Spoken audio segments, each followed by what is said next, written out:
If you've ever wanted to pipe cute little doodles on a cake but didn't know where to start, this is your video. Today I'm breaking down the building blocks of detail piping: lines, curves, dots, and teardrops. Master these 4 shapes and you'll be able to literally draw anything with a piping bag. We'll practice using our Y2Kake Piping Practice Kit, tracing some nostalgic 90s and 2000s designs, and then I'll show you my favorite trick: turning your pipe designs into buttercream stickers that you can transfer straight onto a cake. Let's get into it. To pipe a line, start with your piping tip close to the surface. Squeeze, then lift and hover while you squeeze out a line and move your hand quickly and steadily across the page. Tap down to finish the line. If you don't squeeze enough pressure while you pipe, it'll break like this. If you squeeze too hard and don't move your piping bag fast enough, your piping will curl. If you don't tap down to finish your line, you won't be able to control where it ends. And if you drag your piping tip the whole time, the lines might look wobbly and flat. So one more time, start close, squeeze and hover, then tap down and stop squeezing to finish the line. Then you'll be able to start connecting lines and making shapes. Just make sure to tap down anytime you want to change directions. Piping smooth curves and shapes is all about controlled, even movement. The key is to start and end your curved lines touching the surface, but keep a steady 1 millimeter hover as you pipe the shape. Does anyone remember those magnetic drawing boards we had as kids? Kind of like how there was that little gap between the stylus and the magnetic ink. Imagine you're moving your piping tip across a plane that's just a smidge above the surface. See how if I drag directly on the surface, the piping doesn't come out clean. And if I'm inconsistent with the height of my piping tip, I lose control.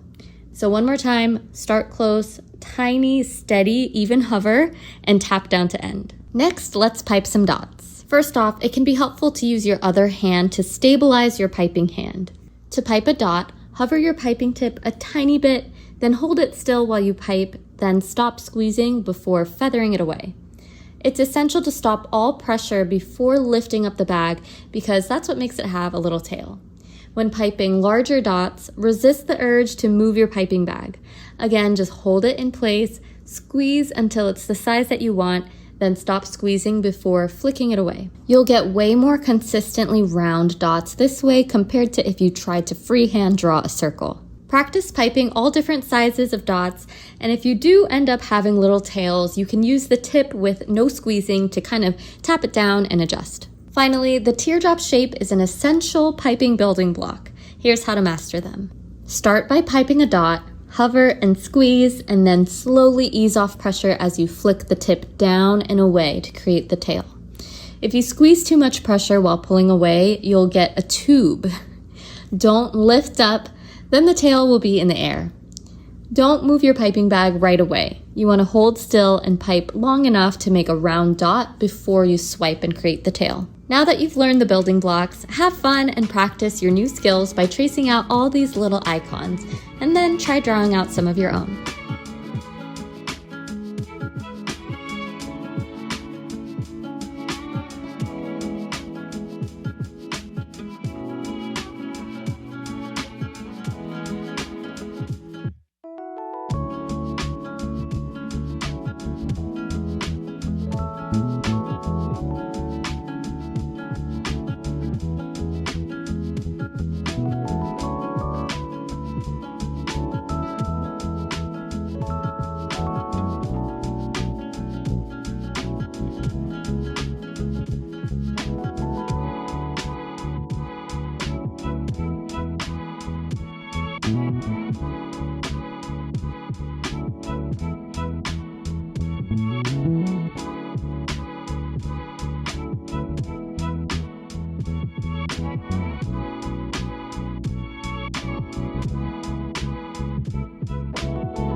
Now I'll show you how to turn your designs into stickers. This is a really simple buttercream transfer technique. You'll take little squares of parchment paper and tack down the corners with a little bit of buttercream over the shapes that you want to trace. Then trace over the designs. If there are really tiny details like dots, leave those off for now. Next, you can pick up your sticker and gently press it onto your chilled cake. Don't press too hard, but make sure that it sticks flush against the cake. Once all your stickers are on, chill your cake in the fridge for at least 10 minutes. It's super important that you use buttercream because it firms up and solidifies when it's chilled. A store-bought frosting or whipped cream won't work with this technique. After the cake is chilled, you'll be able to peel off the parchment paper and reveal the transferred design. This part is so satisfying. Add the final details to your cake by fixing any imperfect transfer spots, adding details to the doodles, and filling in the empty spaces with other little flourishes. So cute! Now you can pretty much draw anything with a piping bag. If this was helpful, we'd love to see what kind of doodle cakes that you create. Tag us at the Sweet Spot Workshops and subscribe for more beginner cake decorating tips and tutorials. And remember, you can get this Y2Kake Piping Practice Kit and other beginner cake decorating tools on our website, thesweetspotworkshops.com, to start mastering detail piping.